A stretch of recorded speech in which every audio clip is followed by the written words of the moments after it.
comentarle qué es lo que vimos en la clase anterior, la primera clase. Estábamos viendo todo eso de las vigas, de la extensión del puente, ¿no? Con todas esas estructuras que llevaban para ver los estribos, esos anclajes para la grúa y todo eso. Ya habíamos hecho como una visita a obras que nos ilustra un poco en qué consiste el trabajo de encofrado, ¿verdad? Encofrado era, ¿no? Como una de las aplicaciones de la madera, tal vez una de las más importantes para dar forma a las estructuras de concreto. Y habíamos visto la importancia también de saber de dónde y cómo obtenemos los áridos, ¿no? Así es, ¿no? Vega, algo de los áridos también habíamos visto cómo se lo obtienen. Exactamente, sí, señor ingeniero. Ya. Y llegamos hasta lo que significaba ya una estructura de hormigón para una vivienda, donde mostrábamos la disposición de los elementos de encofrado para columna, para viga, lo que significaba la losa, el encofrado para losa. Hasta ahí quedamos, ¿verdad? Entonces, ahora vamos a dar continuidad a nuestro desarrollo de los temas y vamos a ir introduciéndonos en temas que van a servirnos para el dimensionamiento, ¿no? Pero antes es bueno que conozcamos entonces de qué manera obtenemos las características del material. Y yo estoy admitiendo todavía algunos alumnos que están rezagados. Voy a admitirlo. Ya. Así es. ¿Sí? Y entonces vamos a empezar a indicar esto que viene a ser una disposición de equipo, como si estuviéramos haciendo una visita a un aserradero, donde se produce el proceso, donde se tiene el proceso para obtener la madera ya aserrada, o sea, en su primera transformación se llama, se la indica también como primera transformación. Esto no vimos, ¿verdad?, en la clase anterior. Ya, está bien, estoy siguiéndolo a Vega. No se van a perder ustedes. Después voy a ir abriendo para los demás. Y entonces, cuando hablamos de la producción de madera cerrada, hablamos en primer lugar del aserrío, y a eso le llamamos primera transformación. ¿Qué es lo que tenemos que hacer para que nuestra producción sea fluida? Debemos disponer los equipos, conocer también nosotros qué equipos necesitamos para poder producir una determinada cantidad de madera. Entonces, vamos a decir de que es necesario acopiar las trozas o troncas, se puede decir troza o tronca, por diámetro, por longitud, clasificarlas, es decir, ¿no? Y teniendo esa troza disponible, proceder ya al aserrío va a significar tener una cierta disposición de equipo de máquina para poder hacer todo el proceso. ¿Y qué es lo que significa eso? Entonces, tener sierras winchas, por ejemplo, acá el número de sierras que pueda necesitar para que la producción sea más o menos fluida. Entonces, esto se llama sierra wincha. Hay la sierra circular, que también se la necesita, pero esta sierra tiene limitado su altura de corte por el disco. Y esta puede ser doble, si es que quisiéramos de una sola pasada seccionar dos partes, por ejemplo esta, entonces podríamos usar doble sierra y ir sacando las dimensiones que nos piden para nuestra producción.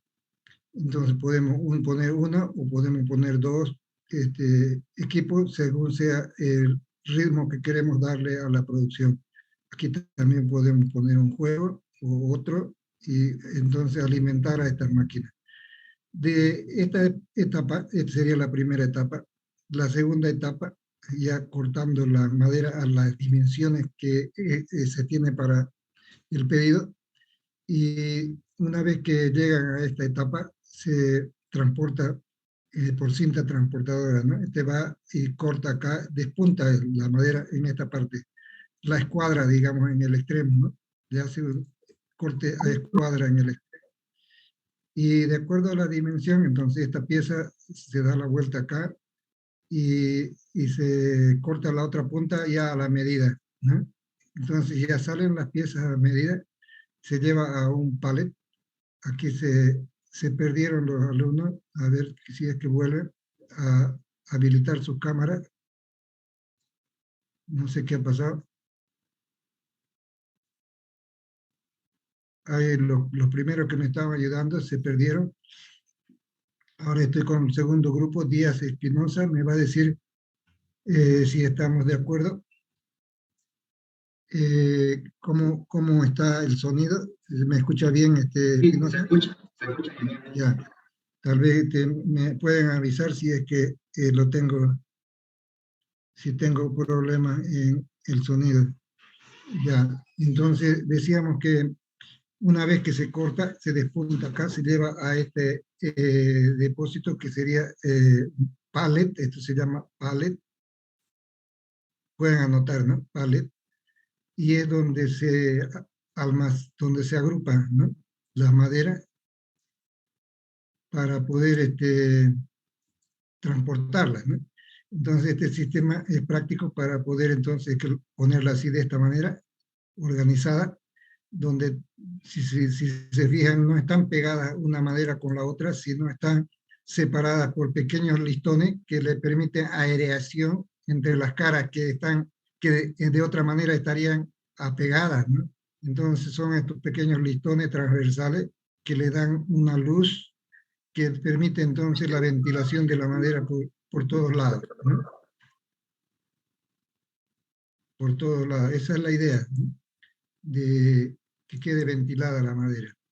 Entonces, una vez que se tiene esto cargado, se levanta, así como se lo ve acá, se transporta al vehículo que va a llevarlo finalmente al secador o a los negocios donde van a darle uso ya a la madera. En algunos casos se vende la madera húmeda, aserrada, así como está acá.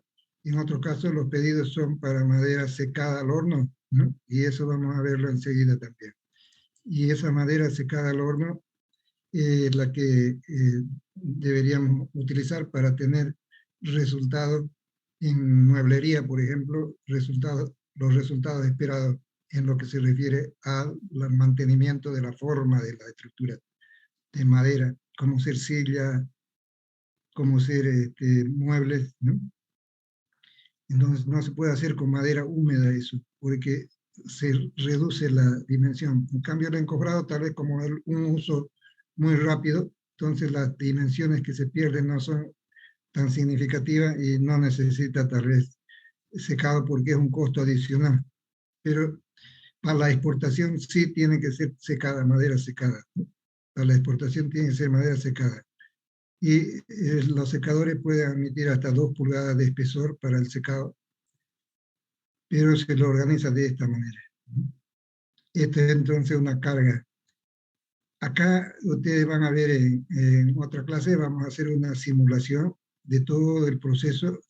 Aquí se va a conseguir entonces hacer un recorrido por las etapas A, B, C, D, ¿no? A, B, C y D, ¿no? Hasta llegar a esto. Esto puede correr bien para tener una idea más cabal, como si estuviéramos asistiendo a un recinto donde tenemos la producción de madera cerrada.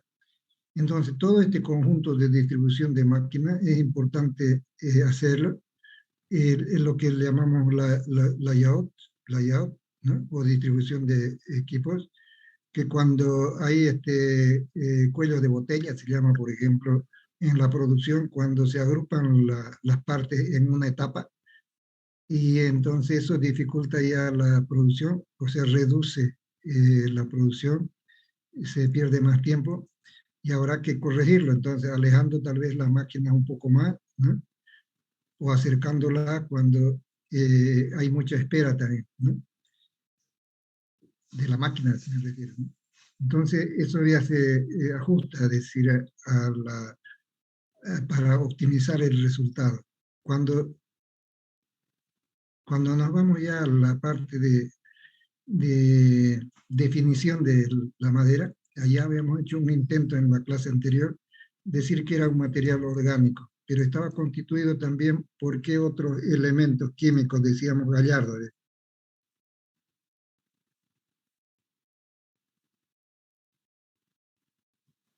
¿Cómo, ingeniero? Disculpe. ¿Se acuerda? ¿Qué ¿Podría decíamos? repetirme la pregunta, por favor? ¿Y qué elementos químicos componen la madera? Decía que estaba compuesto por carbono, Ya, eh, carbono.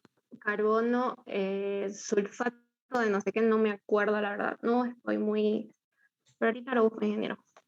Ya que lo que te acuerdas es de carbono, ya. Carbono. ¿Qué más? A ver, va a decir Núñez, ¿qué diría Núñez? ¿Qué más? Oxígeno, carbono y Ah, oxígeno, hidrógeno. cierto. Oxígeno, ¿qué más?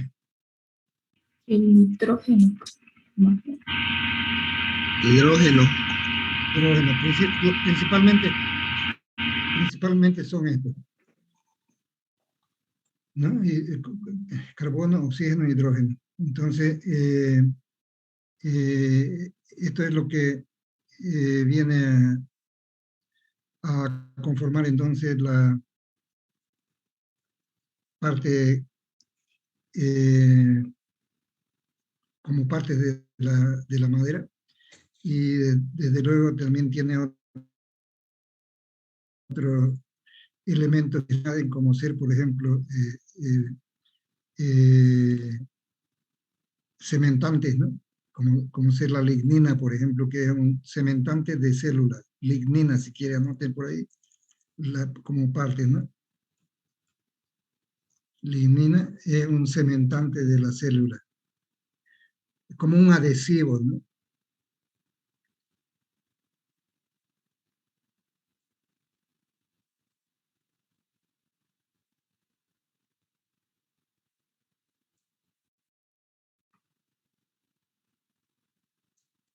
Así es. Entonces, esto es lo que nos interesa como definición, hablar sobre que es un material orgánico, que su composición, la parte química, entonces, interviene en estos elementos, que en el acerrío nos va a interesar, por ejemplo, hacer en la primera transformación eh, un,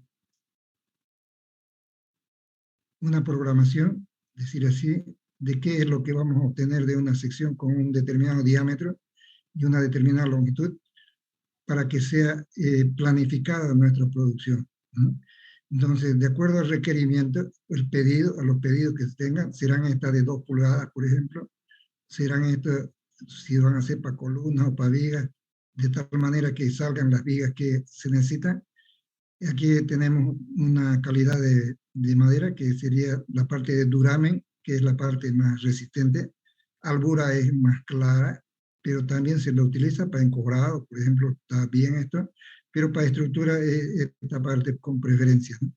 Estos son fácilmente atacados por los insectos xilófagos, esto, sí, pero esto sí es muy resistente. Por ejemplo, el tajibo no necesita tratamiento para preservarlo. pero hay otras maderas más blandas que sí necesitan. Entonces, importante hacer una planificación de cuánto vamos a obtener por troza para tener que acercarnos a la cantidad de material que van a cubrir nuestra producción sin ningún problema. Este es un programa de secado, se le llama patrones de corte, pero este ya es un programa que está hecho en Visual Basic y está hecho en ambiente Excel, ¿no? Este puede calcular la cantidad de madera en base a la programación que hagamos acá de las partes que vamos a sacar de una troza de una determinada dimensión.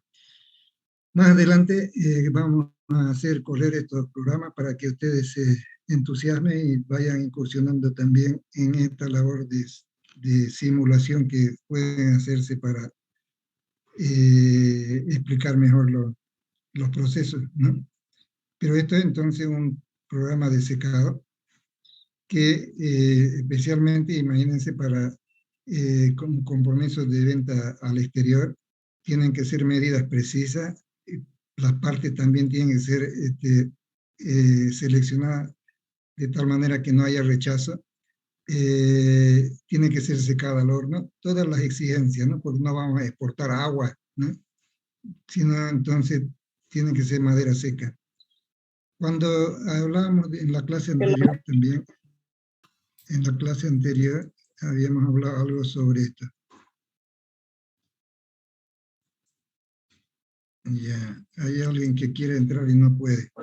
Ya, en la clase anterior habíamos hablado algo sobre esto, pero ahora lo vamos a tener aquí más detallado. Es decir, qué es lo que nos interesa de esa manera. Después de que cerramos, determinar sus características físicas y mecánicas de esa madera. Características físicas como ser, aquí lo tenemos, ¿no? Densidad, contenido de humedad y contracción volumétrica. Densidad nos sirve para el peso propio, por ejemplo, ¿no? Contenido de humedad para saber si la madera hay que afectarle de factores de reducción de resistencia por humedad. Y contracción volumétrica, cuánto reduce su dimensión cuando seca la madera, ¿no? Para saber y tener las dimensiones finales que intervienen en el cálculo, serían las dimensiones reales ya, ¿no? Para determinar ¿qué? Las propiedades geométricas, por ejemplo, inercia, módulo resistente, ¿no? Radio de giro. Todo eso necesitamos las dimensiones reales ya cuando está seca la madera. Cuando hablamos de propiedades mecánicas nos estamos refiriendo a la resistencia, para que tenerlo más claro, ¿no? Pero, ¿para qué nos sirven estos ensayos que decíamos? Corte paralelo, corte perpendicular, clivaje, dureza, compresión paralela, compresión perpendicular, tracción paralela, tracción perpendicular. Todos esos ensayos se hacen para tener los datos que nos interesa para el cálculo de estructura. Resistencia a la extracción de clavos, por ejemplo, ¿no? Para saber el número de clavos que vamos a poner en una determinada unión. Resistencia lateral es otra forma de disposición de los elementos. Y tenemos entonces también, si conocemos la resistencia lateral y conocemos el diámetro y longitud del clavo, podemos en una tabla ya organizada después de los ensayos, recomendar qué carga es la que va a admitir ese elemento de unión. También se hace para pernos, lo mismo, ¿no? Para pernos, para uniones con pernos. Entonces, habrá que hacer también ensayo de flexión para el dimensionamiento de elementos de flexión. Hay que hacer en un dimensionamiento, como ustedes han visto en resistencia a materiales, el dimensionamiento, hay que hacer control por flexión, hay que hacer un control por deformación, hay que hacer un control por corte y hay que hacer un control por aplastamiento. Aplastamiento es compresión perpendicular a la fibra. Vean que entonces nos sirve bien todos estos ensayos. Como resultado podemos tomar esos datos de las características, sabiendo de qué madera se trata, vamos a saber también sus características y aplicarlas ya en la práctica. Entonces, esto es importante, ¿no? El laboratorio que se hace para determinar estas propiedades. Bueno, y sigue entonces. Cuando hablamos de las propiedades físicas y mecánicas, hay normas que nos orientan para la obtención de resultados que sean validados, ¿no? Que tengan valor, ¿sí? Que tengan, para eso entonces tienen que estar apoyados en normas. Y esta es una norma, entonces, de la Sociedad Americana para el Ensayo de Materiales. Ya habíamos anotado en la clase anterior, me parece. A ver, América.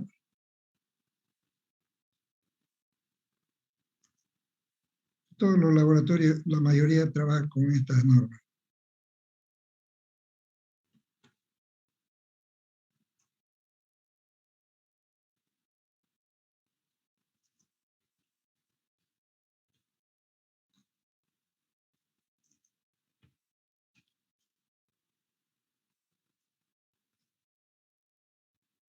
Así es. Sociedad Americana para el Ensayo de Materiales sería, ¿no? En español. ASTM. Y hay un capítulo para cada ensayo, ¿no? Es decir, nos remite a una especificación para cada ensayo, con un número aquí que se refiere al ensayo que nos interesa. Bueno, ¿qué nos dice en esta norma? Que debemos tener cuidado, ser cuidadosos en saber de dónde estamos obteniendo las probetas y qué dimensiones vamos a ponerle a las probetas para que sean validadas por esta norma. Por ejemplo, para compresión paralela a la fibra, nos exigen que sean 5 por 5 por 20, son probetas pequeñas, ¿no? Para no usar tanto material, pero es representativo ya de una parte de la sección de la troza. Y este es el corte que se exige, así que sea radial, ¿no? Así es, radial. Aquí sí, vamos a sacar otras piezas acá, sería así también, así, así. Entonces, corte radial es la exigencia. Y hay que ponerle una codificación para saber de dónde es, cuál es su procedencia. Si es la parte central, la parte superior o la parte inferior, a la izquierda o a la derecha. Entonces codifica la probeta para ensayarla. Se pone la especie a la que corresponde. Se anota las características iniciales, cómo ingresa la probeta, es decir, qué dimensiones tiene exactamente, qué peso tiene, ¿no?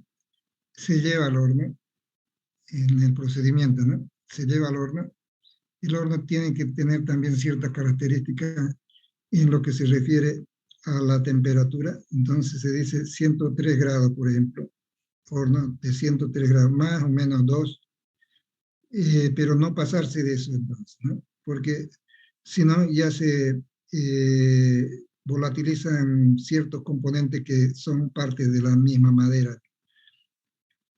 Entonces, es importante hacerlo esto y llevar entonces al horno a esa temperatura y dejarlo por 24 horas.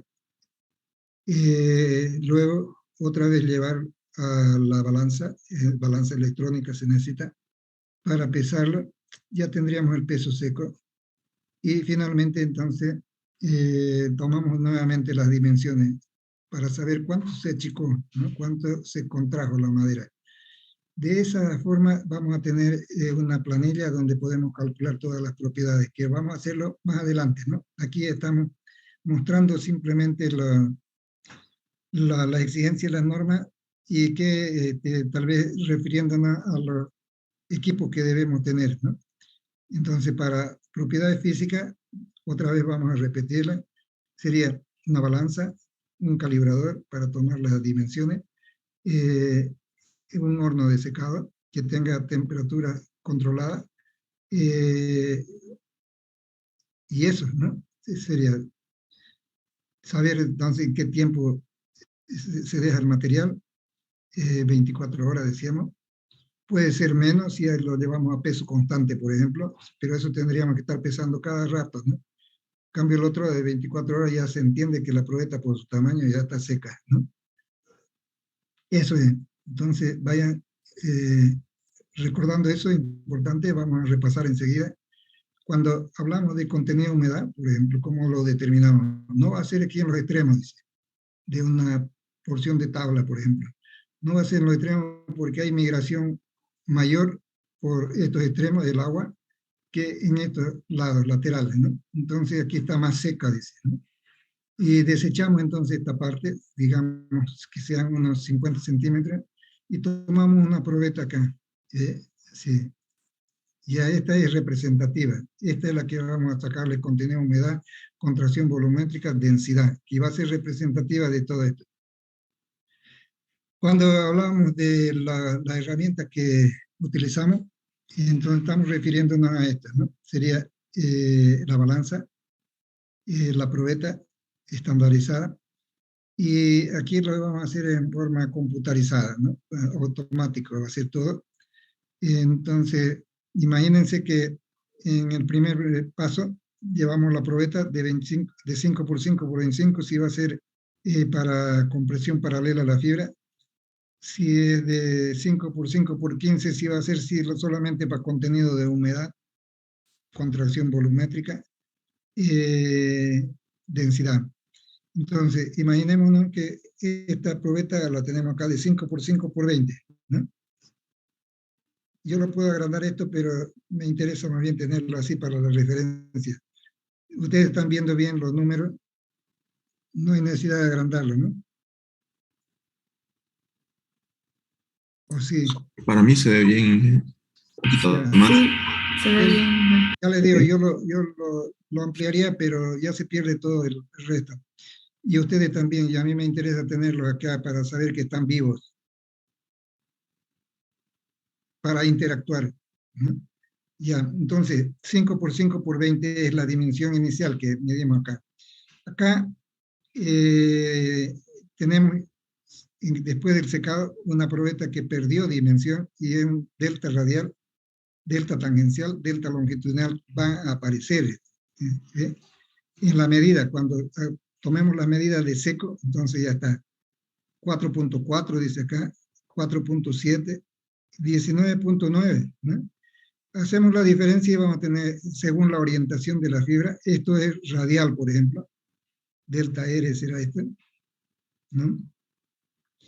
Esto es tangencial, corte tangencial, y esto es longitudinal. A eso se refiere esto, delta tangencial, delta radial, delta longitudinal.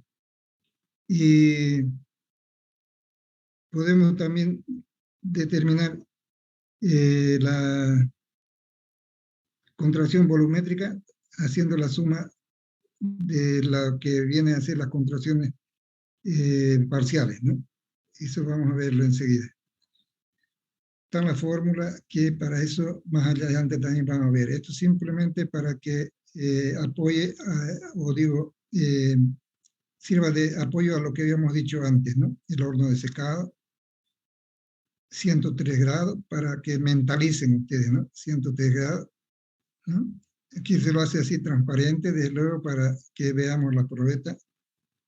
Y eso es en lo que consiste el equipo para primera determinación de propiedades físicas de la madera.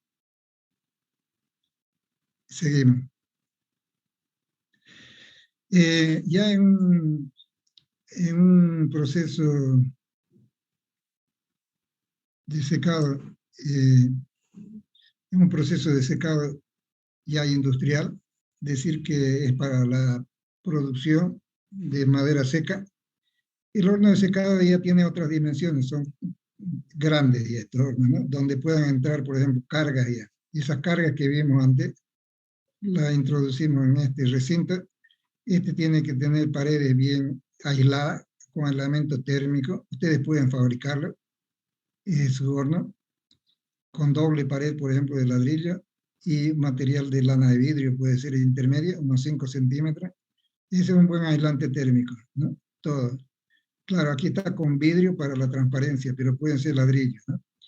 Entonces, aquí hay que dejar una puerta, desde luego, para el ingreso de las cargas, las cargas tienen que ser organizadas así como lo mostramos antes, con sus separadores, ¿no? Esos separadores son piezas, pequeñas piezas de madera que puede ser 1x3 de 1 pulgada por 3 pulgadas de ancho. Y se establece cada 60 centímetros, por ejemplo, entre apoyo y apoyo, para que por la flexión del peso propio no se deforme, no tomen deformación las piezas durante el secado. Entonces nos preguntamos qué consiste un horno de secado. A ver, yo le voy a preguntar a Díaz Espinosa. No hemos visto esto en la clase anterior, ¿verdad? No, A ver, de nuevo. no lo vimos en la anterior clase, pero el horno de secado consiste en poder que la madera pierda el contenido de humedad que tiene. Ya, a ver, Núñez, a ver, a que me diga lo mismo. ¿Vimos la clase anterior algo de esto o no? Llegó a mencionar el contenido de humedad y es para ver la variación. Ya, pero eso, esta horno de secado industrial, ¿lo vimos? No. No, entonces está bien, para que no sea tan repetitivo. Entonces, ¿en qué consiste? Aquí ahora vamos a poner atención, ¿no? Porque de repente hacen negocio ustedes en este campo y venden madera seca, ¿no? Entonces, ¿qué pueden hacer?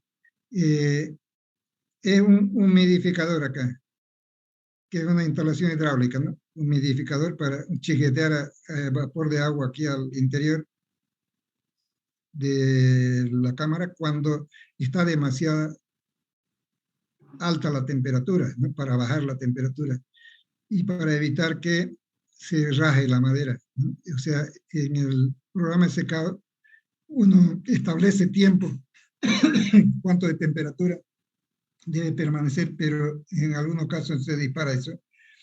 Y este sería entonces para modificar el contenido de humedad dentro de la cámara.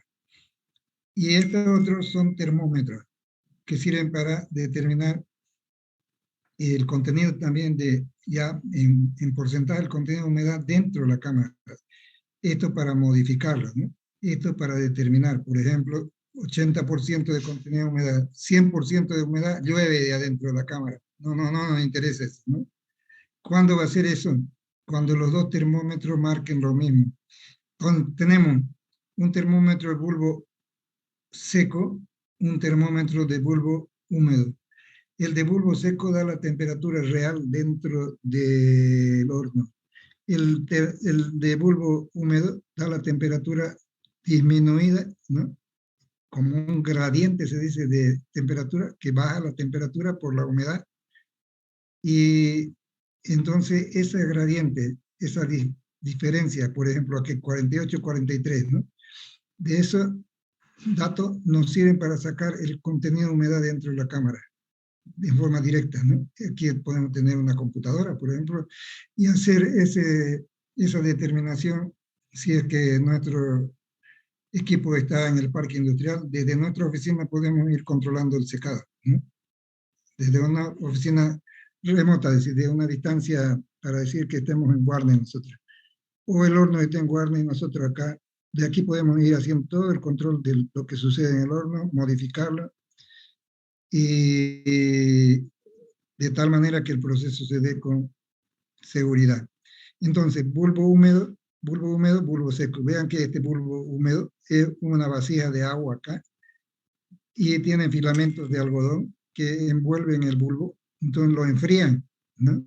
Al evaporarse el agua de qué, entonces se enfría. Es cuando uno se sopla, por ejemplo, el brazo, cuando está sudoroso, ¿no? Sopla y tiene sensación de frescura, entonces hay una baja de temperatura. Eso marca esto, ¿no? Y eso nos da el contenido de humedad dentro de la cámara, que debería estar controlado según el programa de secado que hayamos hecho. Tenemos un silogrómetro, esto se llama silogrómetro eléctrico, este aparatito que ven aquí, que conecta entonces también al monitor. Y tenemos el humidificador también que está enlazado con esto. Tenemos ventilador para hacer circular aire, porque es necesario que circule el aire para acelerar el proceso de secado. Y tenemos un calentador ¿Qué sería esto? Un radiador, ¿no? Aquí lo tenemos, aquí, radiador, ventilador, termómetro, silogrómetro, humidificador. Silogrómetro, así lo van a escribir, son palabras nuevas que van a ir aprendiendo. Técnicas, diríamos. Silogrómetro. Y eso, esta es una industria de secado de la madera.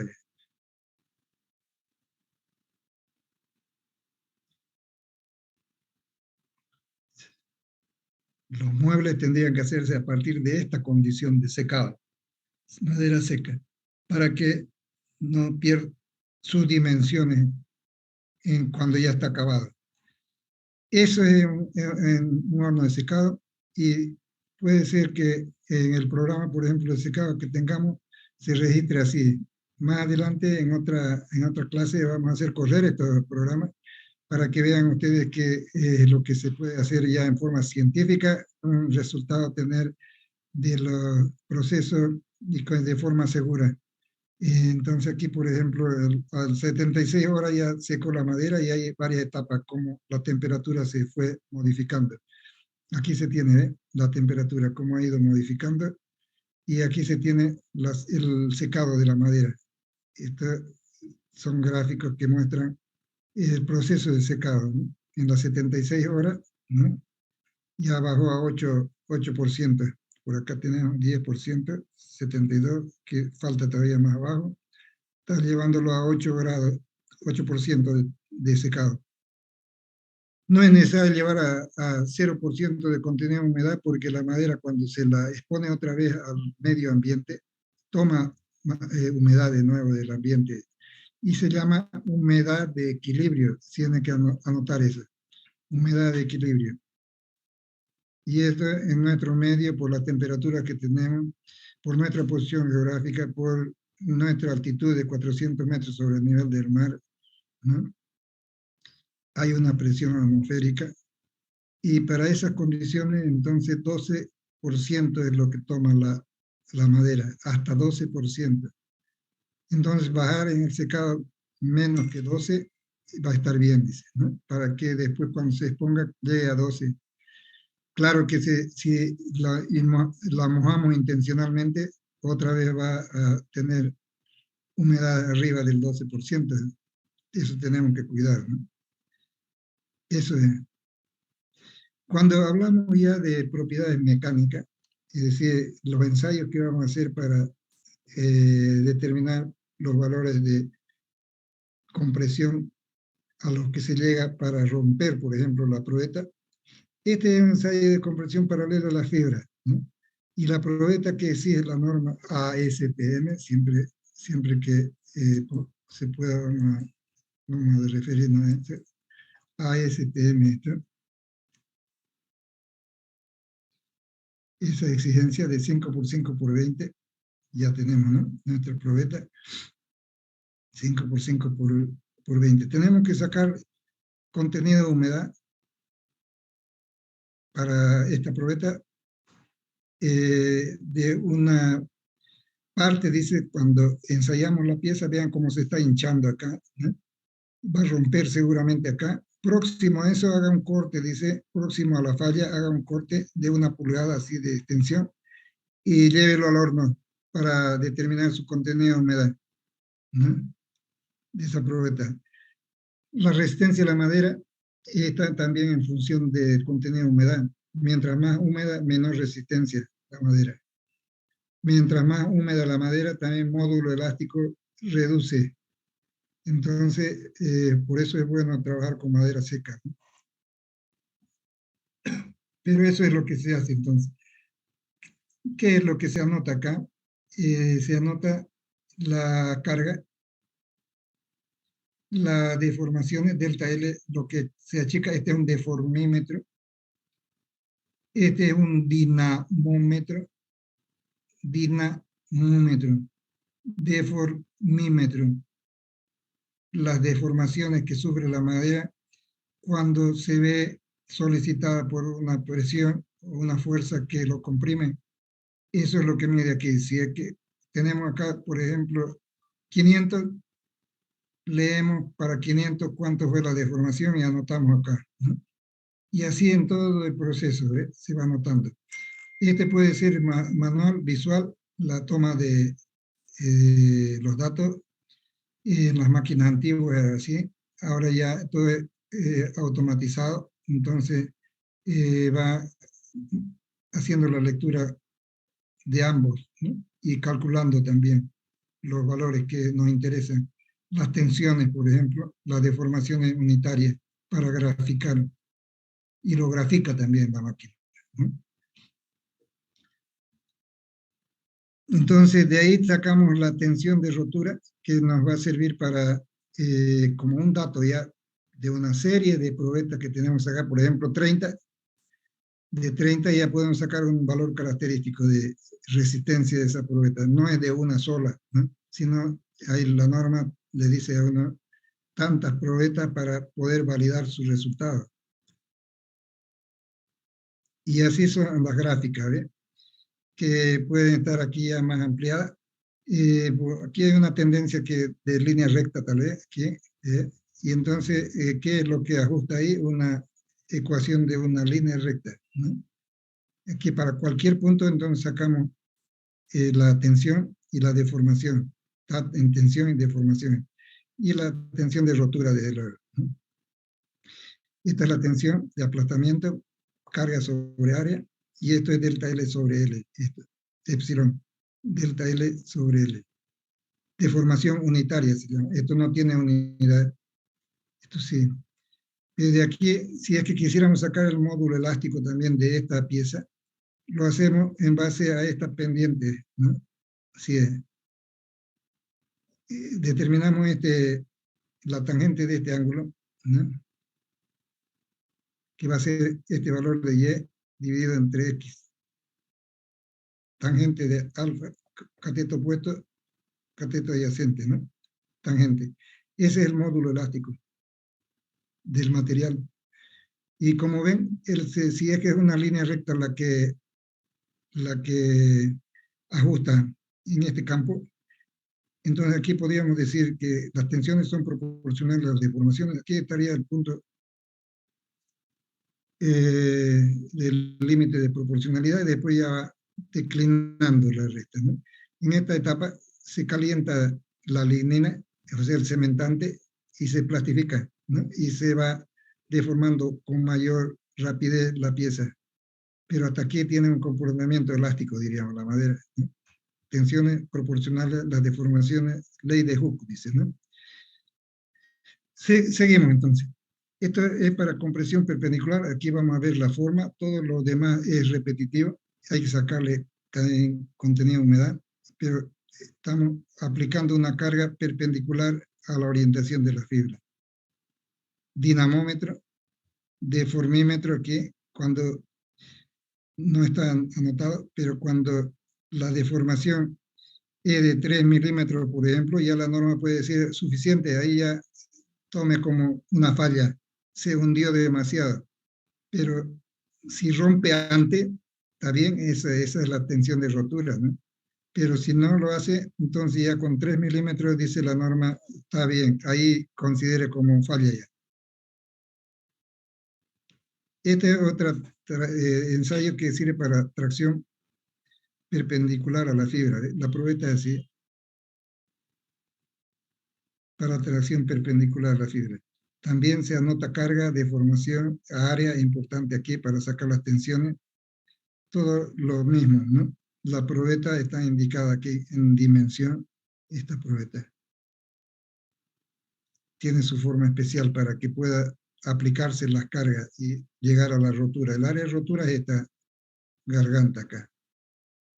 A ver, vamos a ver si aparecieron de nuevo los que estaban colaborando inicialmente. Ahí están. Cartagena, Zambrana el que se escondió, y Gómez está activo. Estos están activos, todos bien. Siñani, Dávalos, Núñez, Quispe Díaz también está atento. También hay un Lupe Mamani Juan que está fuera de foco. Tienes que enfocarte mejor, Lupe, Mamani, Juan Carlos. Esto es también Gutiérrez, Segovia, Catalán, Rojas. Esto también, Tarif, Roca Saucedo, Vega Tolava, Gallardo, Rodas. Freddy, está muy atento Freddy, Montaño, Rodrigo. Está bien. Entonces, vamos a seguir. Cuando llegamos a este punto, hay otro ensayo también que nos interesa. Vamos a ver, este que sería clivaje. Es una probeta parecida a la anterior, pero de un solo lado, el entalle, ¿no? Donde se hace la fuerza para abrirla. Esto mide la resistencia a la tendencia a rajar de la madera, ¿no? Que tiene de rajar la madera. Y este es un ensayo de flexión. Flexión que nos sirve para el dimensionamiento a flexión de la madera, ¿no? ¿Qué es lo que tenemos acá? Por ejemplo, una probeta que dice que sea de 5 por 5 por 76. Que tengamos una separación entre apoyo de 71 centímetros. Dice. Que le demos acá 2,5 de ambos lados para que no escape de acá. Y este es un apoyo que permite rotación. Estos son unos rodillos. Estos. Entonces, para que permita que deforme así la pieza, ¿no?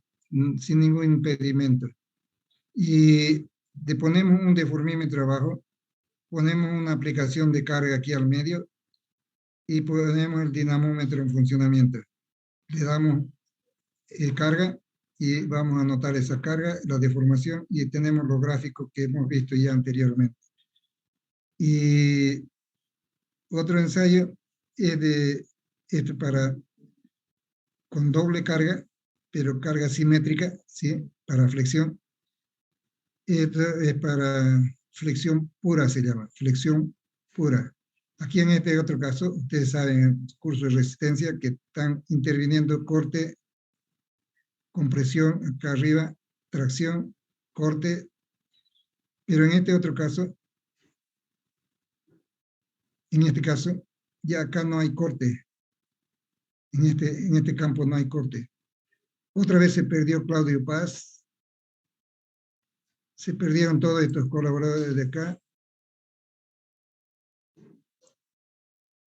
Ahora sí, hay algunos que tienen mucha inestabilidad en su suministro de energía seguramente, o sus señales. Entonces acá, este es un ensayo, es con carga doble, que nos muestra entonces el comportamiento de la flexión de esta parte.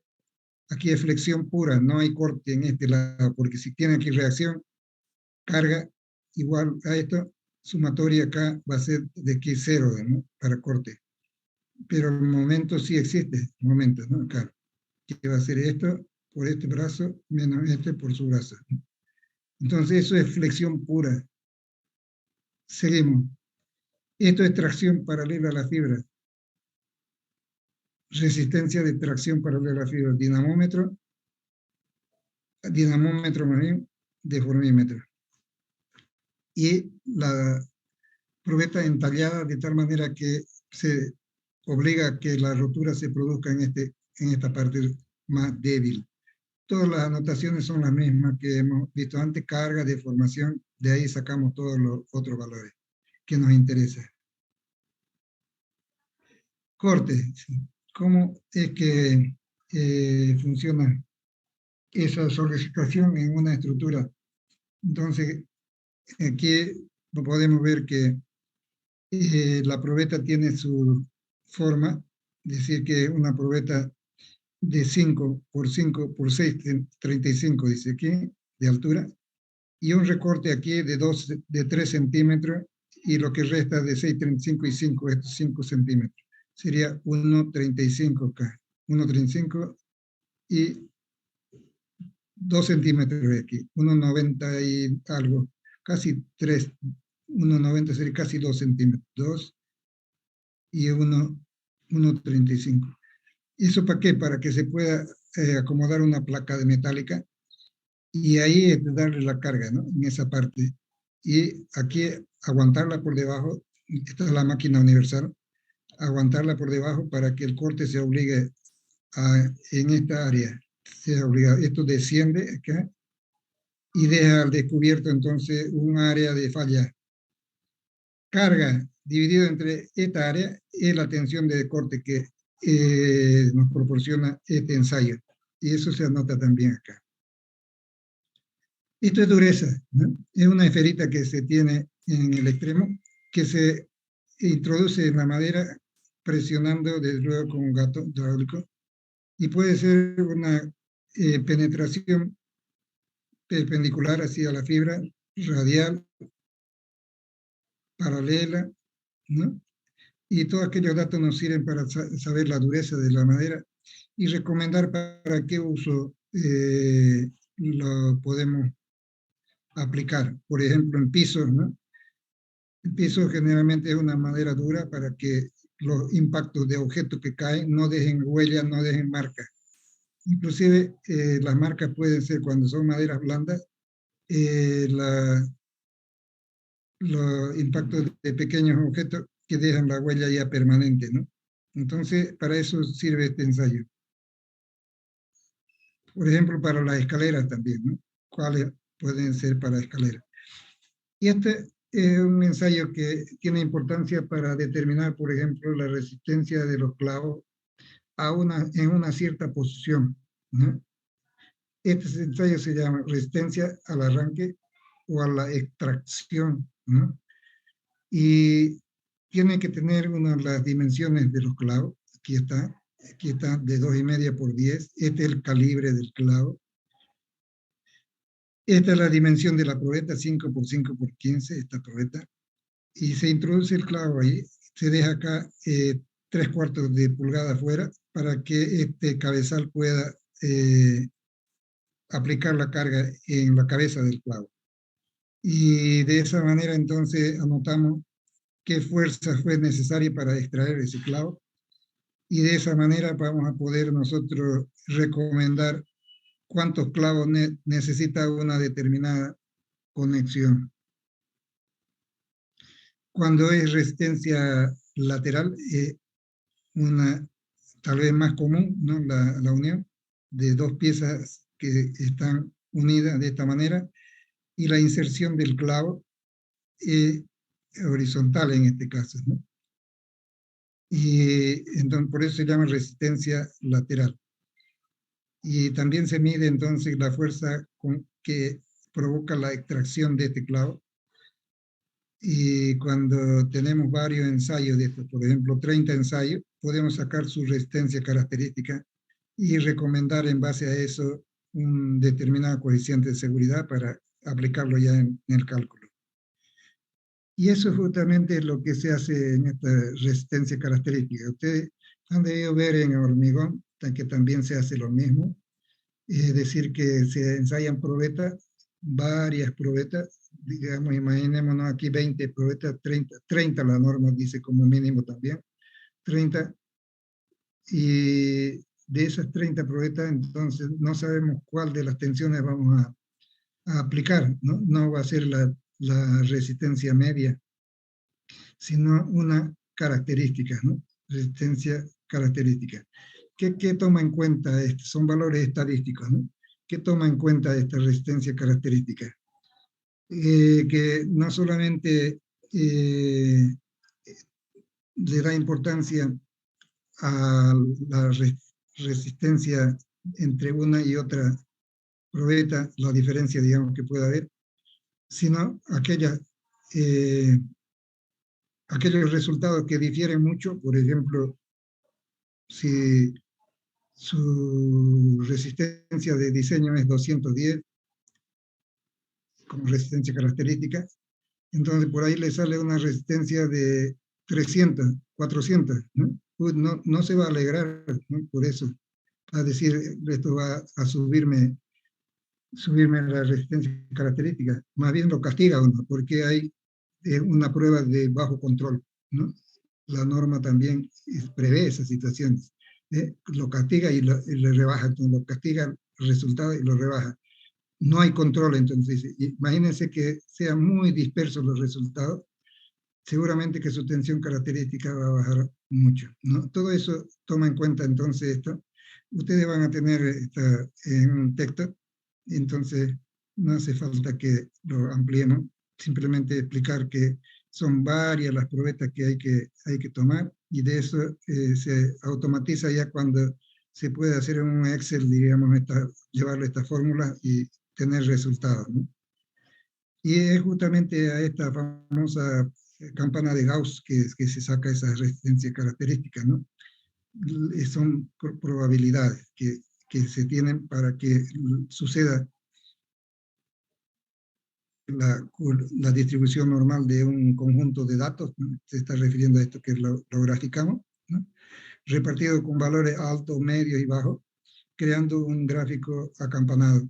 Y así esto sucede entonces en la práctica, ¿no? Han visto ustedes esto seguramente en algún curso de estadística y aquí lo estamos aplicando.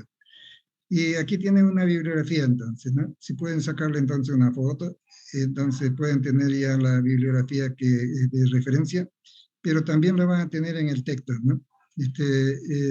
Yo se los voy a poner, seguramente ahora me doy tiempo para ponérselo en la plataforma, y estaba esperando que haya la adición, pero parece que la adición va a ser después de esta semana, ¿no? O saben ustedes ya una fecha de adición. El lunes va a empezar. ¿Cuándo? El lunes empieza, ingeniero. Ah, ya. Es que ¿por qué le pregunto eso? Porque a mí me gustaría tener una lista definitiva de alumnos para el control. Pero si no, entonces va a ir mudando. Por eso es lo que estoy preguntando eso. Entonces aquí tienen ustedes toda una bibliografía, una listada de bibliografía. Y también ya le habíamos indicado en la clase anterior una ponderación para lo que van a hacer. Importancia, por ejemplo, esta asistencia, porque de la asistencia yo sé que hay muchos que participan, entonces la participación también se bonifica. Los proyectos de prácticas les damos esta importancia, los exámenes así, 15-15, y el examen final 20. Vean que aquí también, aquí esto es importante, aquí los alumnos pueden mejorar considerablemente sus notas y se van haciendo conocer también que tienen el interés de aprender, de asistir a las clases, y un incentivo entonces para ellos. Y deben aprovechar de que no hay graduación por excelencia, ¿no es verdad? Entonces, imagínense tener una nota de 100 o 95 es mucho récord, ¿no? Está bien, entonces tienen que esforzarse, tienen que aplicarse para que tengan una buena calificación. Y uno va, el profesor va tomando una idea de cuáles son los alumnos que destacan también. Entonces hay como en algunos casos tener que mejorarle la nota porque son buenos alumnos, ¿no? Es decir que esto tiene importancia, entonces estos dos valores tienen importancia. ¿Qué más? Aquí puede ser que copien o copien, aquello también ya depende, uno va conociendo de cuáles son los más destacados, eso seguramente que no los controla uno, pero ya los otros sí son sospechosos. Así.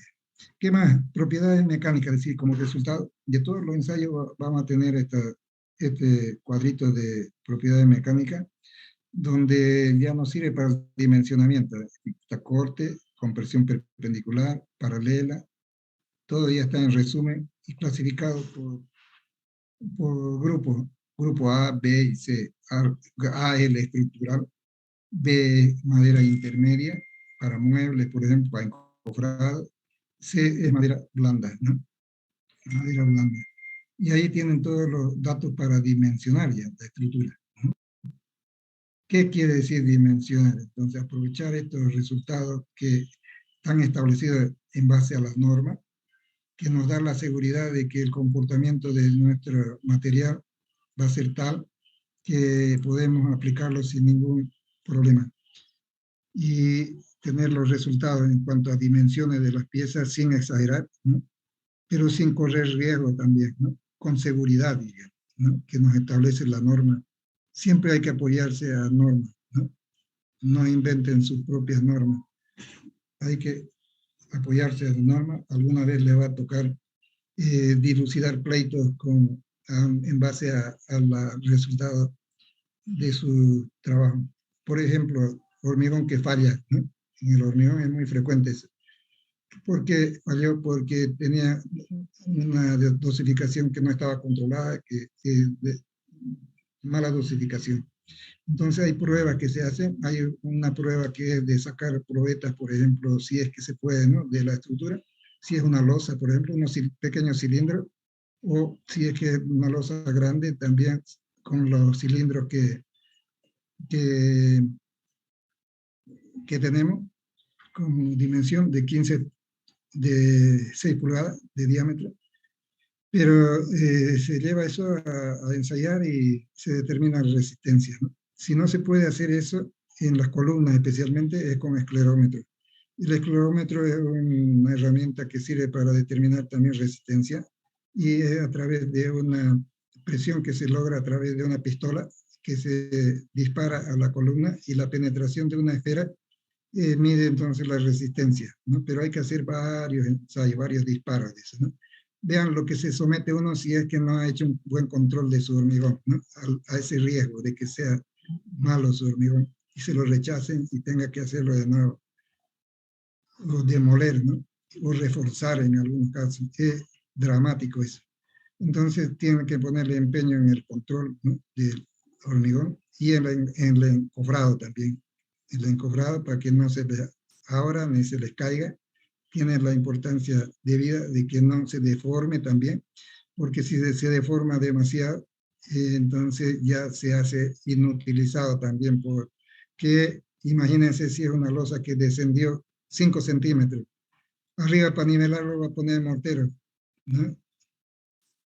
De 5 centímetros más el mortero para el asiento. Por debajo también tienen que ponerle yeso para igualar. Es un desastre, ¿no? Entonces tienen que tener mucho cuidado en la deformación. Generalmente en las losas se le da una contraflecha, se llama, una deformación a la inversa, ¿no?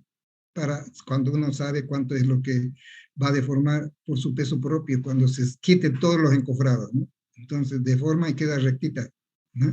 Y eso es lo que busca uno. ¿Qué es lo que pierde ahí, además, el constructor? Material, porque está metiendo mucho más material del que debía si es que hay deformaciones. Pero lo peor es que va agravando también la carga. Más carga está poniendo, más deformación va a haber, ¿no? Y es un delator tan importante, por ejemplo, la lluvia, después de una losa que se hace.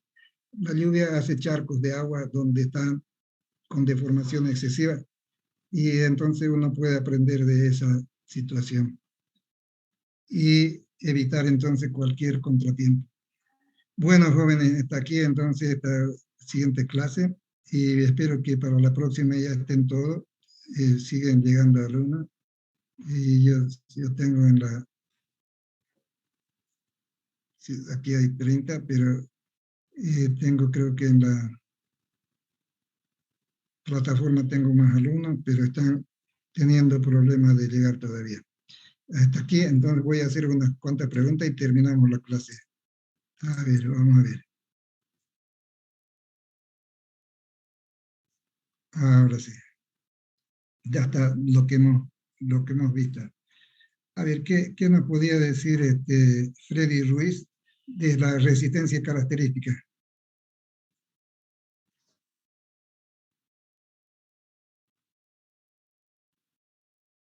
Un intento así para definir y en qué se basa. Tiene que abrir tu micrófono. Hola. ¿Me escuchan? Sí, era sobre la resistencia característica, si es que nos habla. digamos, tenemos que tener todas las características para hacer, digamos, de los cálculos debidos y la utilidad que se le puede dar al tipo de madera que se le hace todo, para teniendo todos sus caracteres, para, para saber qué uso se le puede dar o a qué resistencia admisible puede llegar. Ya. Claudia Pérez, ¿cómo determina el contenido de humedad, Claudia Pérez, de la madera? Así un proceso, ¿qué herramientas utiliza? ¿Cómo llega ya a la fórmula que define el contenido de humedad de la madera? Claudia Paz. Sí, ¿cómo? Sí. No entendí muy bien la pregunta, Ya. no te escuché muy bien. Sí, entonces si nos puede indicar el equipo que se necesita para determinar el contenido de humedad de la madera, qué dimensiones mínimas puede tener la probeta y cuál es el proceso. Las herramientas que utilizamos son la balanza, el calibrador, un horno de secado a 103 grados Sí. y las dimensiones mínimas que debe tener son 5 centímetros por 5 centímetros por 20 centímetros de altura. Lo mínimo 15, ¿no? Para eso, para 20 para compresión paralela a la fibra. Ya, está muy bien. ¿Y en cuánto tiempo tiene que estar en el horno para entender que ya está seca la madera? 24 horas. 24 horas, sí, pero podíamos, si tenemos apuro, hacerlo más antes esa determinación, pero eso significaría que, ¿cómo sería? Podríamos, ¿cómo? ¿Cómo podríamos tener un resultado más antes? Y en 12 horas tal vez podíamos tener resultados con cierto apuro, digamos, los que solicitan ese trabajo. En 12 horas Esa parte no la recuerdo. Ya, a ver, ¿quién podía decir eso? ¿Montaño? Tendríamos que verificar varias veces hasta que tenga un peso constante la madera. Así es, ¿no? Hasta peso constante. Ya podría ser a las 10 horas, por ejemplo, dice, ¿para qué más voy a seguir? ¿No? Ya está. Eso es importante entonces recalcarlo. Y la dimensión de la probeta para flexión, si alguien se puede acordar, por ejemplo, Gallardo Roda. Gallardo Roda. ¿Es 5 por 5 por 20, ingeniero? ¿O está mal? Para flexión. 5 por 5 por 76. Así es. 5 por 5 por 76, ¿no? Sí. Y la distancia entre apoyo habíamos indicado también cuánto queda. 2,5 centímetros de ambos lados, entonces quedarían 71 centímetros, ¿no? Sí. Así es. Bien. Y vamos a seguir a ver. Aquí hay otros más. Esto sí.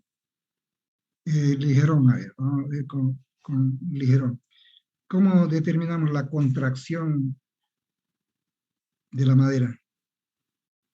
La contracción la determinamos midiendo pues su volumen, ¿no? Luego la secamos y ahí es como se halla su contracción por la pérdida de agua. Ya, ¿y cómo lo expresamos en fórmula? Es en un porcentaje lo presentamos. En un porcentaje. Es como que la pérdida sobre el volumen original. Ya, entonces sería volumen original, volumen húmedo menos volumen seco sobre volumen húmedo seco menos volumen total. Volumen o sea, total. El original. Del volumen total, ¿cuánto se achicó? Y cuando es contracción, por ejemplo, radial.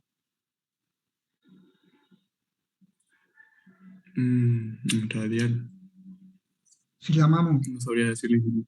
con una letra, decía A la dimensión húmeda y A' la dimensión seca, ¿cómo determinaríamos la dimensión, o digo, la contracción radial?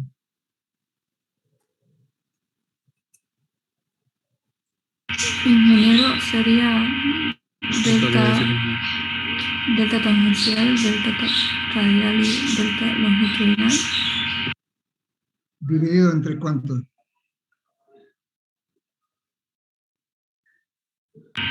Entre el total. La longitud total, o sea, el ancho total. Sí, sí. Y Zambrana, ¿cómo determinamos la densidad, Zambrana?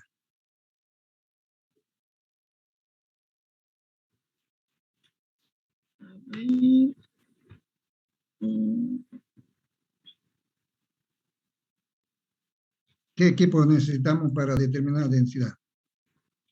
Los equipos. Equipos y después cómo aplicamos ya la fórmula. ¿Qué tenemos que determinar para qué nos importa? Si va a ser densidad húmeda, por ejemplo. Equipos.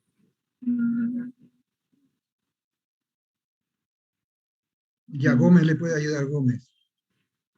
Entre los dos, a ver, vayan pensando. Para calcular la densidad sería pesarlo Ya, y sacar las medidas de manera, un flexo, por ejemplo, sacar la medida y a través de una fórmula, densidad sobre volumen, peso sobre volumen, la densidad. ya, está bien. Eso sería densidad húmeda, densidad seca también, peso seco sobre volumen seco, está muy bien. Cuando hablamos de las partes que debe tener la máquina universal, decíamos que por un lado, para compresión paralela a la fibra, deberíamos tener lo siguiente. Voy a remitirme al ensayo. Y aquí estamos.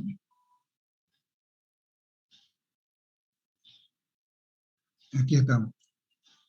A ver, vamos a preguntarle a Quispe 10. Esto decíamos de que era 5 por 5 por 76, ¿no? ¿Qué nombre recibe este instrumento? El dinamómetro. ¿Cómo? Dinamómetro. Ah, eso es, dinamómetro, está muy bien. Eso es lo que mide fuerza, ¿no? ¿Y este? Deformímetro. Deformímetro. Estamos cabal, entonces indicando cuál es lo mínimo que debe tener esta máquina universal para poder hacer estos ensayos de flexión. ¿Cuánto sería el momento que me marca aquí si tengo una carga ya conocida, por ejemplo, aquí en el centro? ¿Cuál sería el momento para recordar? ¿Cómo lo establezco ese momento? Supongamos que sea esta carga de aquí que tenemos, ¿no? Una de ellas. Bueno, vamos a decir que sea 1000. O si no, dice P, digamos, directamente P, porque hay simetría acá, la carga está en el centro. ¿Cuánto sería el momento?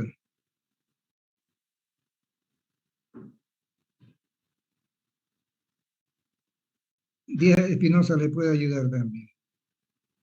Sería la carga o la distancia que hay de la carga al apoyo.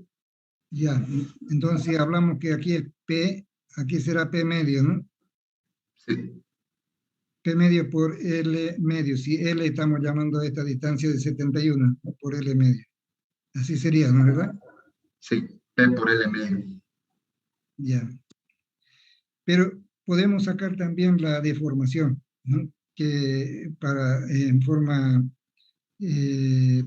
tal que con la lectura que tenemos acá, podemos nosotros compararla después en la parte teórica, tenemos una fórmula para determinar también la deformación cuando tenemos la carga y la longitud, ¿no? Esta longitud, esta carga, a ver si es que coincide con esta deformación que tenemos acá. Aquí tenemos una lectura de deformación. Pero en base a las dimensiones, sabemos nosotros que interviene la inercia, ¿no? La inercia de la pieza, interviene la carga y interviene la longitud en la fórmula. ¿Cuál es la fórmula?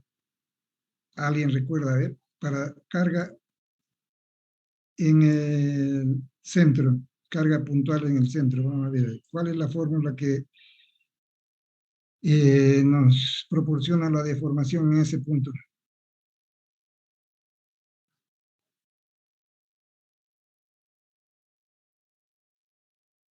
Y resistencia a materiales estamos repasando. Y vamos a utilizar eso bastante para adelante.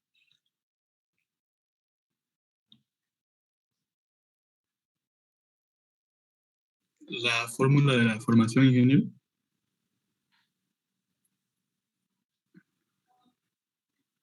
Sí, la fórmula de deformación. Yo la tengo acá, es menos la carga por x al cubo sobre 12, menos plx al cuadrado sobre 4, más 19,48 pl al cuadrado x, menos pl al cubo sobre 16. Ya, pero ya sí es resumida todo, simplificada como sería.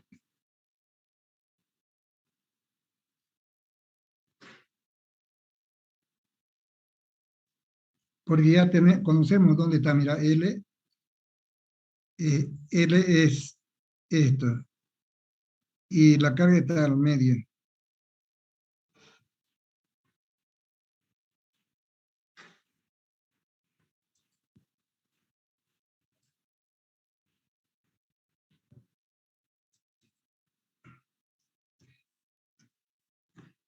Ya, vamos a ver. ¿Ya lo sacaste? Todavía lo estoy sacando.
Ya algo así. PL al cubo sobre 48i, ¿no? ¿Estás de acuerdo? ¿Te sale así?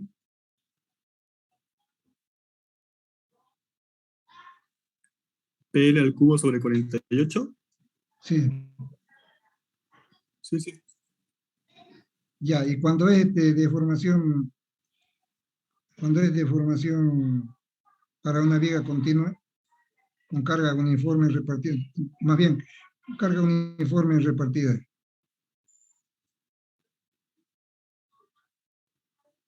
Este es el cubo aquí, que me olvidé ponerle el cubo acá, el cubo, pero voy a borrar acá ahora. Cuando es carga uniforme repartida, esto vamos a ir repasando así, Q por L a la cuarta, 384 aquí abajo, ¿no?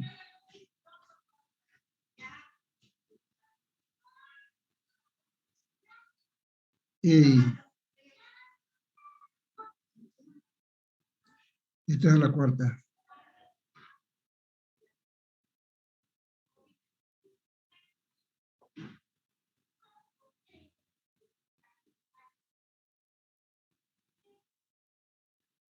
Y ya, para recordar simplemente, ¿no? Ya, eso es lo que tenemos acá. Entonces, en base a este ensayo, podemos determinar el módulo elástico también por flexión. Y en base a qué? A esa fórmula que teníamos, P, PL cubo sobre 48 EI. ¿Qué tenemos en esa fórmula? Tenemos el delta, con esto. Tenemos L, P por L al cubo sobre 48 EI. La inercia la tenemos base por altura cubo sobre 12D, ¿no? Y ya está. Determinamos entonces inercia o digo, determinamos módulo elástico por flexión, que no es el mismo módulo elástico por compresión, ¿no? Ya, eso también es interesante recordarlo.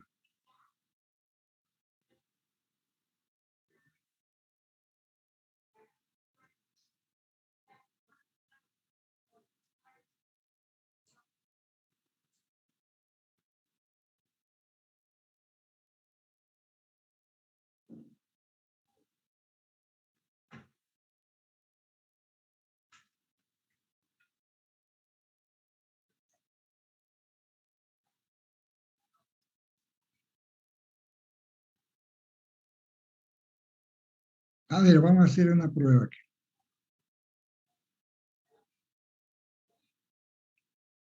Ya esto. Ustedes tienen esta dimensión, 5 por 5 por 6, 35. 5 por 5, 6, 35 esta altura. Y aquí pónganle, en esta otra parte, pónganle 2 centímetros. 1.9 pongamos, 1.9 acá, este entalle.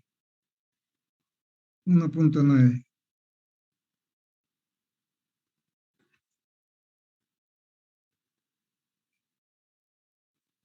Ya, la probeta pesa,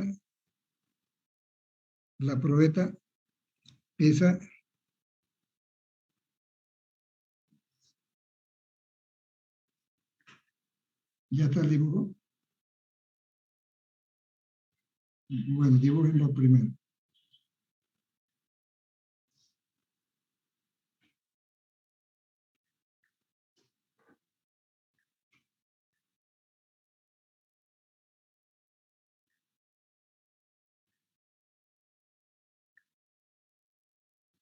Ya, la probeta pesa 120 gramos.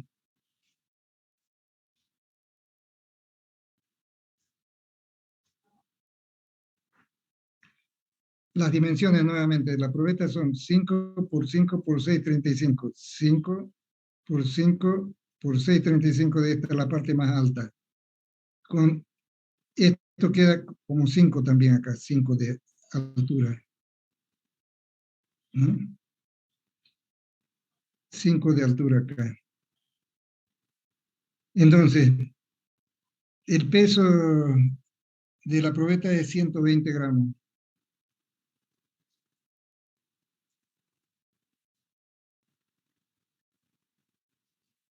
Peso de la probeta, 120 gramos. Vamos a llamarle peso de la probeta W, 120 gramos. Entonces, lo que se quiere es que determine la densidad.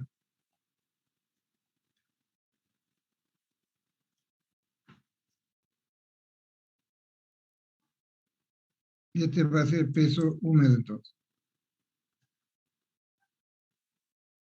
Densidad húmeda vamos a sacar acá.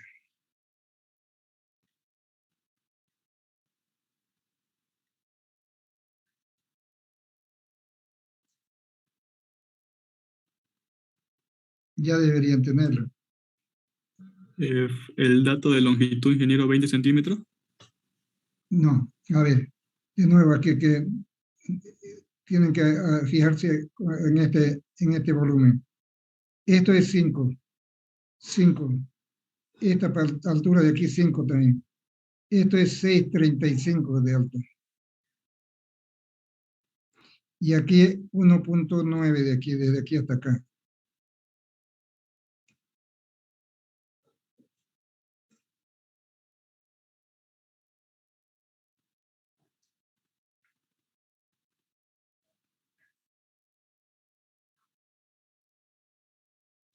Densidad tienes acá.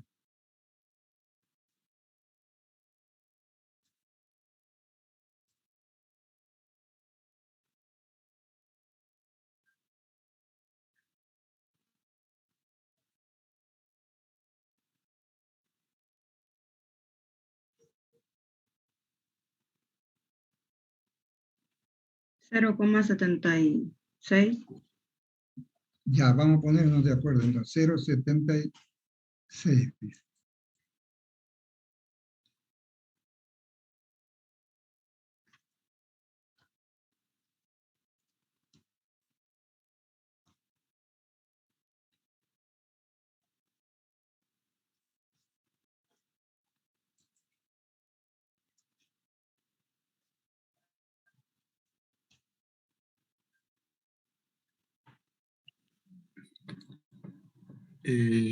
A mí me salió la densidad 0,82 gramos por centímetro cúbico. Ya, entonces, para que estemos de acuerdo, esto quiere decir 5 por 5 por 6,35, 5 por 5 por 6,35. Yo lo estoy separando acá para decir cuál es el área de corte que ustedes van a definir, ¿no? Entonces, la profundidad, no la estoy anotando acá, pero es 5 centímetros también. En base a eso, entonces no deberían haber resultados tan dispersos, tan diferentes. A mí Revísenlo. me salió 0,82 igual. Ah, Sí, ya, tiene- 0,82. El mío es igual, 0,82. Ya, entonces es así. Esto, para marcar la profundidad, ¿no? Aquí esta profundidad también es 5 centímetros. Ahora está más claro, así, organizado. Entonces ahora, si sacaron la densidad, vamos a creer que está un buen resultado, 0. ¿Cuánto? 82. ¿Así es? Sí, ingeniero. Gramos por centímetro, las unidades hay que ponerlas, ¿no? Centímetros cúbicos sería. Gramos por centímetro cúbico.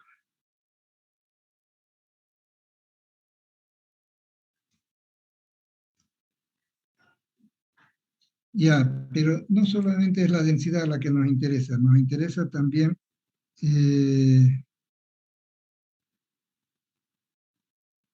determinar la tensión de falla. Vamos a decir que la carga que produjo la rotura,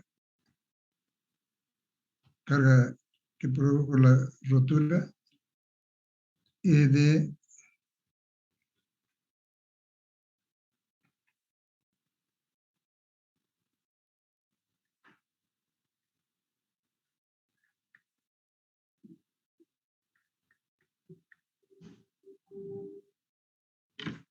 650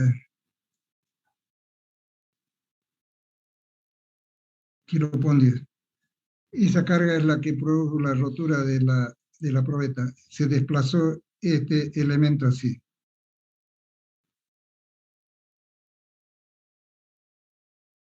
Pueden decir entonces, ¿cuánto es la tensión de rotura? Eso es lo que queremos.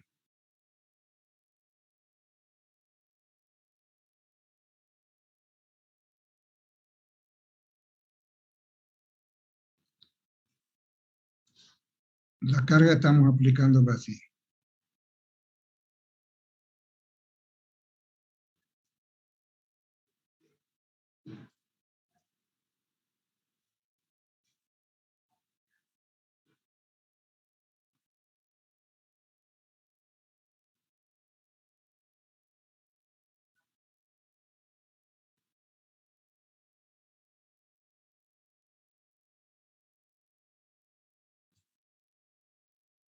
Ahí es donde se apoya y va a cortar acá. Entonces, la orientación de la fibra estamos entendiendo que es así.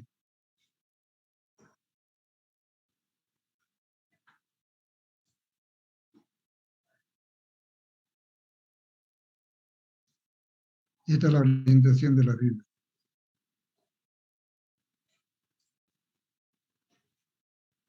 Entonces va a ser un corte paralelo a la fibra.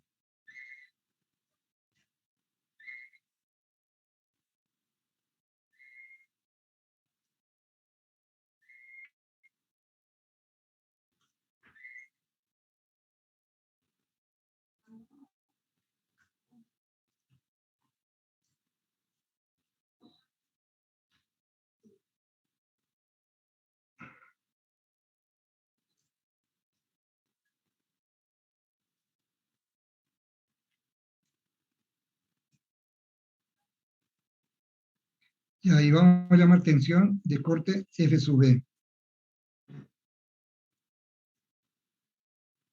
De corte de rotura, ¿no? ¿Cuánto es? ¿Quién se apoya?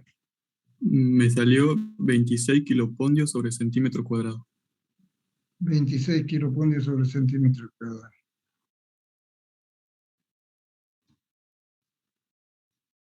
Está bien.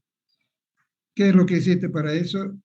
determinar el área. ¿Cuánto es el área de corte? 5 por 5 sería, ¿no? Eso es. Entonces vamos a poner por acá en la determinación, ya lo tenemos. Área de corte 5 por 5.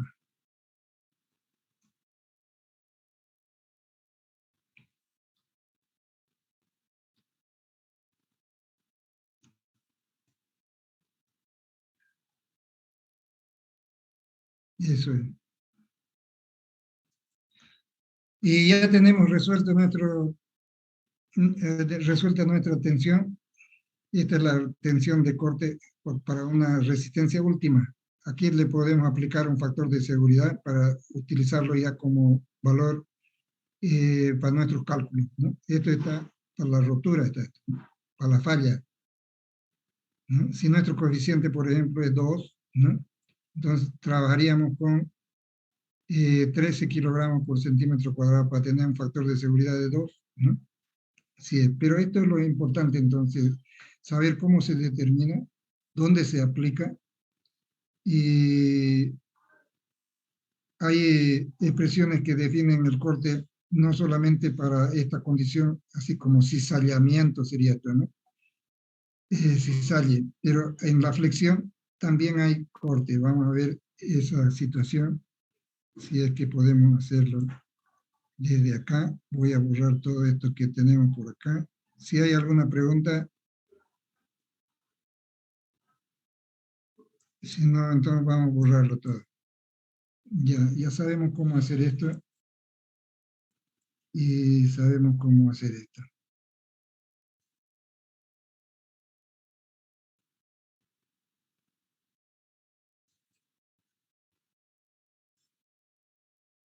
Ya.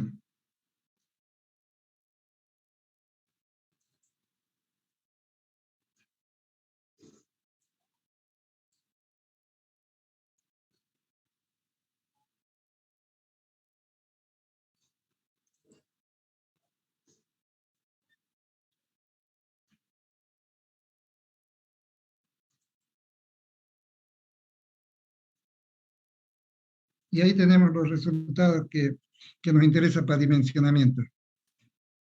Vean, tensión para flexión podemos usar, dice, al grupo A, 210 kiloponios centímetro cuadrado. Para tensión de tracción, 145. Compresión perpendicular, 145. O digo, tensión de compresión paralela, ¿no? Perpendicular, 40. Para la B, 28, y para la C, 15. Corte, 15, 12, 8. Estas ya son las recomendadas, ¿no? Tensiones admisibles. Módulo elástico, dice, ¿no? Aquí está, nos va a servir para eso. 95.000 podemos usar para grupo A, 75.000 grupo B, 55.000 grupo C. Ya, y entonces, aquí ya nos interesa entrar al dimensionamiento, ¿no? Vamos a hacer un repaso pequeño y en la próxima clase ya vamos a entrar a hacer los controles, pero vamos a recordar simplemente qué es lo que nos va a interesar de la parte de resistencia de materiales. Desde luego, conocer las dimensiones B y H es nuestro objetivo, es decir, que si conocemos las características de la madera, conocemos las cargas, y es la sección la que tenemos que proporcionarle al elemento para que las tensiones no superen, las tensiones que aparecen no superen los valores que establecen las normas, los resultados que establecieron en las normas. Pero también hay que hacer control de deformación, ¿no? Para la flexión. Entonces no solamente produce flexión, compresión, tracción, sino también deformación. Así lo tenemos. Aquí está. Y esto es lo que estamos aquí, ¿no? Así es. Ya, entonces nos interesa, vean qué es lo que nos interesa para eso. ¿Cómo determinamos esta carga C, ¿no? Que resulta el volumen de tensiones de la parte comprimida, y este T el volumen de tensiones de la parte traccionada, ¿no? ¿Cómo podemos? El equilibrio tiene que darse, ¿no? C tiene que ser igual a T. A esto vamos a llamar momento solicitante, la carga, por sus dimensiones de la viga, pero esto le llamamos momento resistente, la parte interna, la respuesta del material frente a las cargas, digamos, ¿no? Que hacen que equilibre, pero si esto se sobrepasa, se rompe la pieza, ¿no? Si estos valores sobrepasan, digamos, los de rotura, va a romperse la pieza, ¿no? Una falla por tracción o compresión podría ser entonces que se dé en la estructura. Eso es lo que hay que controlar, entonces, que estas tensiones estén controladas en base a los resultados que nos recomiendan las normas. Y después el corte también, ¿no? El corte, el que tendríamos que controlar. ¿Cómo se presenta el corte? Vean que una sección transversal así de la probeta de esta viga, esta es la sección de la viga. Entonces tenemos una distribución así, el corte cero desde luego en los extremos, pero el máximo se presenta acá en este eje neutro que llamamos, ¿no?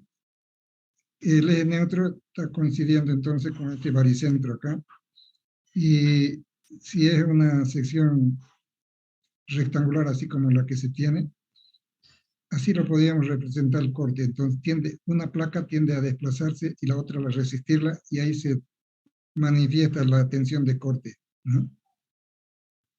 Manifiesta la tensión de corte. Y que será interesante referirse a este dibujo. Así es. Será interesante para decir si es una falla por flexión, ¿dónde se va a dar en esta pieza? Entonces vamos a entender que la falla por flexión se va a dar aquí en el centro. Aquí yo voy a marcarlo con otro color, si es que puedo. Aquí. Entonces se va a dar acá, dice, por flexión. Ahí.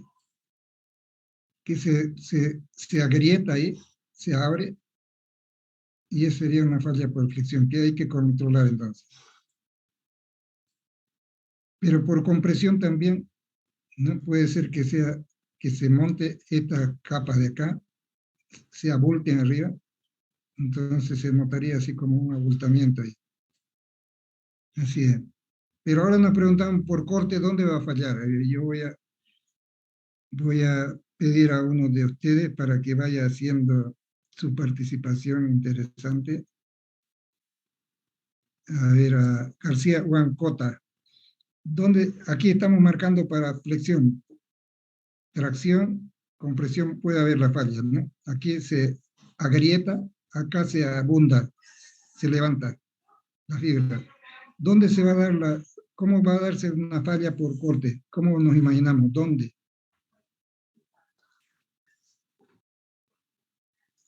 Por corte, dijo ingeniero, disculpe. Puede usar tu lápiz para marcarlo si quiere. ¿Dónde se va a dar la falla? Por corte. ¿Cómo se va a manifestar en la viga? Y vos dirías, antes de que falle por flexión, está fallando por corte. Ya, ¿qué diría Díaz Espinosa? Si fuera por corte, una parte sería para arriba y el otro para abajo. Ya, pero ¿en qué sección? Ya aquí hay que tener clara la idea de qué corte, diagrama de momento, ¿no? Entre los apoyos, el ingeniero, por los apoyos que se presenta el corte. Ya, en los apoyos dice, a ver, vamos a ver. Cerca de los apoyos. Gómez Ares, ¿no? Sí, el corte. La flexión, yo creo que es al medio, cuando se trata de flexión, falla por flexión. Acá se va a dar, dice, en el apoyo, pero ¿cómo se va a manifestar? Dice, una rajadura, por ejemplo. Aquí sí. Es una rajadura, una abertura, que es una fisura. Aquí es un abultamiento por flexión, ¿no? Porque es el momento máximo que se presenta acá. Las solicitaciones máximas de compresión y de tracción están acá. Pero, ¿dónde está de corte? ¿El corte máximo dónde se presenta? Nos preguntamos. Ya estaba bien lo que estaba diciendo, cuál era Gómez, pero seguí, dice en el apoyo, pero ¿cómo va a ser la forma? sería diagonal el corte. Ya, ¿puedes dibujar vos acá? No tengo el... Ya, entonces yo te voy a dibujar, a ver. Dice diagonal sería como, ¿así? ¿Así? Sí, algo así, pienso, no sé. Lo contrario sería... Ya, pero lo interesante es lo siguiente, a ver, vamos a ver. Ya, entonces, imagínense que toda la parte de arriba está compresión, toda la parte de abajo está tracción del eje neutro, ¿no? A partir del eje neutro. Entonces, en el eje neutro hay una tendencia, ¿no? De quedarse con la dimensión de la pieza, pero acá, en la parte de arriba se acorta, acá se alarga, ¿no? Y entonces la tendencia va a ser a que el corte se dé de esta manera. Yo voy a marcarlo ya con negro nada más.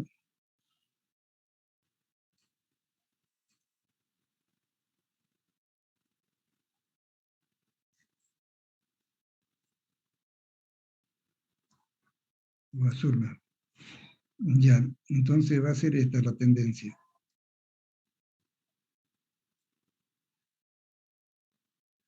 Así, abrirse ahí, así se va a abrir. Porque esto está intentando agrandarse y esta acortarse, entonces aquí son tensiones de corte horizontal. Y la tensión de corte horizontal para la madera es menor que la tensión de corte vertical, porque perpendicular a la fibra es más resistente la madera. Entonces va a abrir aquí se va a abrir la madera. Así, se va a rajar, dice. Ahí va a empezar a abrirse así.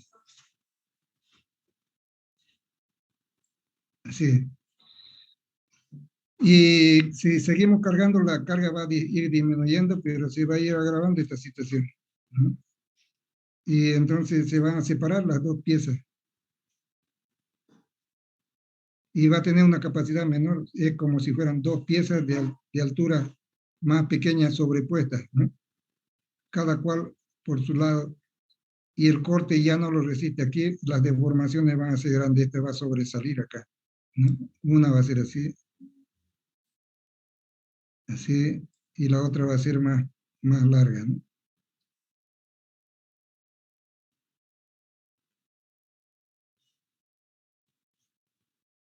Así es. Entonces esos conceptos están buenos para tenerlo en cuenta y vamos a seguir ahí. Creo que ya no hay tiempo.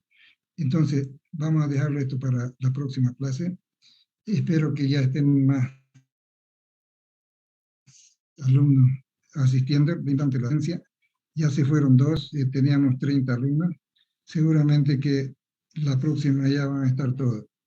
Listo, jóvenes, si no hay una pregunta sobre el tema, podemos vernos el próximo martes, miércoles, jueves, ¿no? ¿La asistencia la toma al inicio de la clase? Disculpe, ingeniero.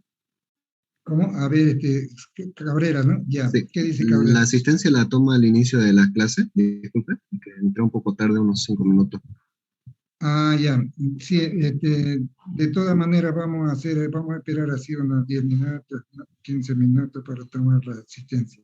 Yo creo que me va a colaborar ya el ayudante también para eso, aunque la asistencia en forma automática se la toma en el Zoom. Cuando salen también se marca en qué tiempo se salieron. Entonces no se confíen tanto en que no hay control. Y va a haber parte del ayudante y también de parte mía, así en presencial, yo lo voy viendo, quiénes van participando y le voy a ir anotando. Por eso me interesa la lista definitiva, para irle ya bonificando a aquellos que participan bien, que nos ayudan en el desarrollo del curso. Entonces no se escapen cuando yo les digo, ustedes van a ser los ayudantes esta mañana, pero los otros también vamos a hacerles preguntas para que estén vivos, para que estén despiertos. Listo, joven, entonces nos vemos la próxima clase. Ingeniero, ¿ese archivo lo va a subir a la plataforma? Este que les mostré ahora. El que está mostrando ahorita. El que les mostré en la clase, ¿no? El Sí, que estamos... ingeniero. Ya, sí, van a tener la plataforma también. Todos van a tenerlo, pero no se confíen tanto en que lo tienen todo, hay que leerlo, hay que aplicarlo y... Para apuntar ahí, digamos, en el Ah, no, pero hay aspectos que se toman en cuenta, que se lo toman en cuenta en ese momento y que no están tan bien en el texto, ¿no? Entonces vayan anotando todo lo que sea de interés para ustedes. Resumiendo, tienen que tener capacidad de síntesis. Y eso es lo mejor entonces para tener en sus apuntes, aparte, digamos, del texto que se les va a proporcionar, ¿no? ¿Está bien? Bien, nos vemos entonces, jóvenes, hasta la próxima clase.